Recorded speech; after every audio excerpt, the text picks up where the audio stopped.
징기즈칸은 역사상 가장 위대한 정복자 중 한 명으로 평가받는다.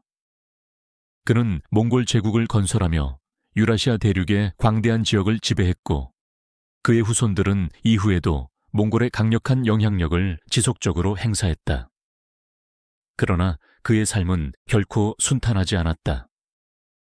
그는 가난하고 약한 부족에서 태어나 어린 시절부터 수많은 고난과 역경을 겪으며 성장했다. 그러나 강한 생존 본능과 끊임없는 투지로 결국 몽골의 통합을 이루어냈으며 이후 세계를 뒤흔드는 정복자로 성장했다. 그의 이야기는 단순한 군사적 업적을 넘어서 인류 역사에서 가장 극적인 인생 역정을 보여주는 사례 중 하나로 손꼽힌다. 태무진은 1162년경 몽골 초원의 보르지긴 시족에서 태어났다.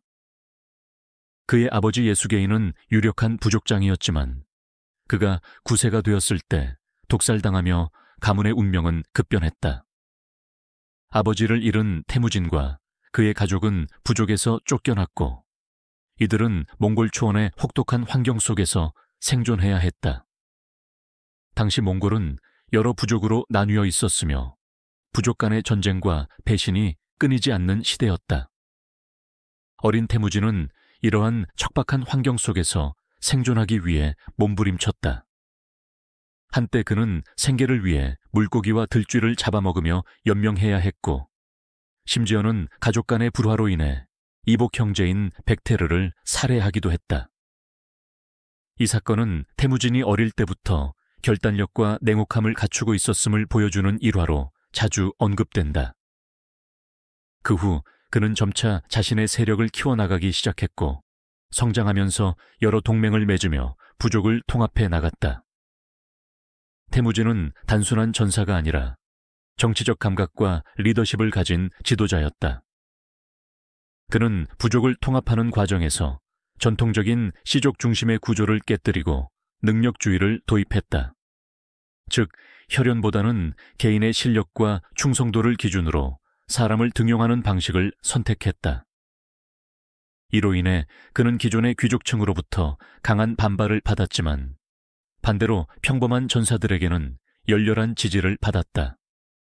특히 그가 세운 군사 조직은 매우 혁신적이었다. 기존의 시족 중심 체계에서 벗어나 10명 단위의 부대를 기반으로 100명, 1000명, 10,000명 단위로 조직을 편성했다. 이를 통해 그는 부대 간의 결속력을 높였으며 어떤 상황에서도 신속하게 대응할 수 있는 유연한 군대를 구축했다. 또한 그는 몽골 군대에 철저한 규율을 도입하여 전쟁터에서의 혼란을 최소화했다. 그의 리더십을 상징하는 또 다른 일화는 적을 대하는 태도였다. 그는 적을 철저히 무너뜨리는 한편 뛰어난 능력을 가진 적장이라면 용서하고 자신의 세력으로 받아들였다. 대표적인 예가 그의 최고 장군 중 한 명인 수부타이다. 수부타이는 원래 적국 출신이었지만 징기즈칸의 신임을 얻어 몽골 제국의 핵심 전략가로 활약했다. 징기즈칸은 단순한 군사적 정복자에 그치지 않고 철학적인 면모를 갖춘 인물이기도 했다. 한 번은 부하들에게 남자의 가장 큰 기쁨이 무엇인가 라고 물었다. 부하들은 좋은 말을 가지는 것, 넓은 땅을 차지하는 것이라 대답했지만 징기즈칸은 단호하게 말했다. 적을 무찌르고 그들의 재산을 빼앗고 사랑하는 여인을 내 것으로 만드는 것이다. 이 대답은 당시 몽골 제국의 정복 철학을 잘 보여주는 대표적인 일화로 남아있다. 그는 단순히 영토를 넓히는 것이 아니라 철저한 군사적 승리를 통해 상대를 완전히 굴복시키는 것을 중요하게 여겼다. 징기즈칸 사후 그의 후손들은 그의 유산을 이어받아 몽골 제국을 더욱 확장시켰다. 그 중에서도 1258년 징기즈칸의 손자인 훌라구칸이 이끄는 몽골 군대는 아바스 왕조의 수도 바그다드를 공격했다.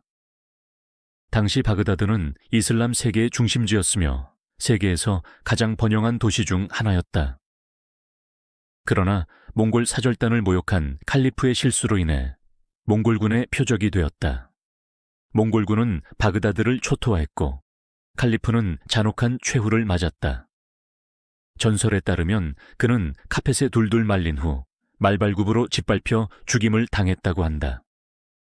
이 사건 이후 바그다드는 수세기 동안 회복되지 못했고 몽골 제국의 위력이 얼마나 강력했는지를 보여주는 대표적인 사례로 남아있다.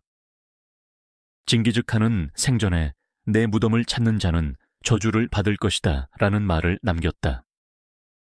실제로 그의 무덤은 800년이 넘는 시간이 지난 지금까지도 발견되지 않았다.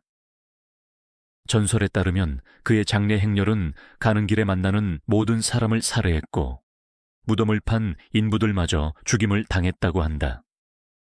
이후에도 무덤의 위치를 숨기기 위해 말들이 그곳을 짓밟아 흔적을 없앴으며 나무를 심어 자연스럽게 위장했다고 전해진다. 현재까지도 징기즈칸의 무덤은 미스터리로 남아있으며 이를 찾기 위한 많은 시도들이 이루어지고 있지만 정확한 위치는 밝혀지지 않았다. 일부 학자들은 그의 무덤이 몽골의 부룩한 칼둔산 근처에 있을 것으로 추정하고 있으며 위성을 이용한 탐사도 진행 중이다. 그러나 몽골 정부는 그의 무덤 발굴을 원하지 않고 있으며 이는 몽골인들에게 징기즈칸이 단순한 역사적 인물이 아니라 신성한 존재로 여겨지기 때문이기도 하다. 징기즈칸은 단순한 정복자가 아니라 세계 역사에 거대한 흔적을 남긴 인물이다. 그의 정복 활동을 통해 동서양의 문물이 교류할 수 있는 길이 열렸고 몽골 제국은 실크로드를 활성화하며 국제 무역의 기반을 마련했다. 또한 그는 종교적인 관용 정책을 펼쳐 정복지의 다양한 문화와 신앙을 존중했다. 그가 남긴 군사 전략과 조직 체계는 이후 많은 군사 지도자들에게 영향을 미쳤으며 그의 유산은 오늘날까지도 연구되고 있다. 800년이 지난 지금도 징기즈칸은 여전히 세계 역사상 가장 강력한 지도자로 평가받으며 그의 이름은 전설로 남아있다.